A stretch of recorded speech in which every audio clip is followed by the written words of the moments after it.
আন্দোলন, সেখানে আছে সহকর্মী তৌহিদুল ইসলাম তারেক। তারেক, বিক্ষোভ মিছিল থেকে এবং সমাবেশ থেকে আসলে শিক্ষার্থীরা কি বলছেন, তাদের দাবি কি?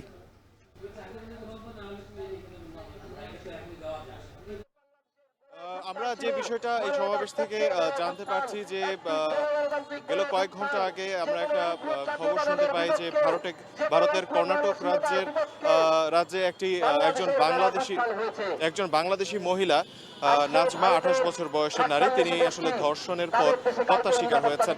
এই ধরনের সংবাদ প্রকাশের পর আসলে ঢাকা বিশ্ববিদ্যালয়ের রাজু ভাস্কর্যের সামনে বৈষম্য বিরোধী ছাত্র আন্দোলন একটি বিক্ষোভ মিছিল এবং সমাবেশের আয়োজন করে।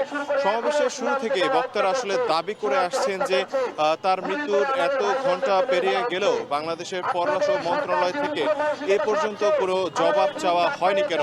তারা এর তীব্র নিন্দা এবং প্রতিবাদ জানিয়েছেন এবং একই সাথে তারা দ্রুততার সাথে বাংলাদেশের পররাষ্ট্র মন্ত্রণালয়কে এর জবাব চাইতে এবং যিনি হাই কমিশনার আছেন তাকে তলব করে এর জবাব চাওয়ার জন্য দাবি তুলেছেন।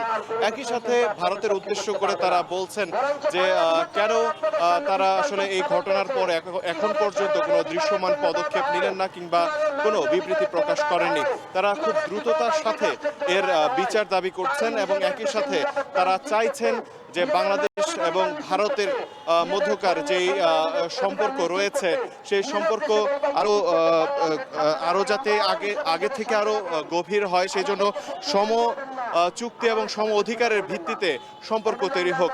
তাছাড়া সীমান্তে যে হত্যার শিকার হচ্ছেন, ফেলানি সহ যে ব্যক্তিরা হত্যার শিকার হয়েছেন, সেই বিষয়গুলো তারা উল্লেখ করে দ্রুততার সঙ্গে বাংলাদেশ সরকারকে ব্যবস্থা নেওয়ার জন্য তারা বলছেন।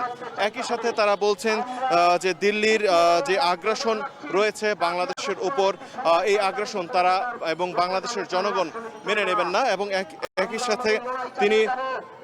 একই সাথে তারা আরো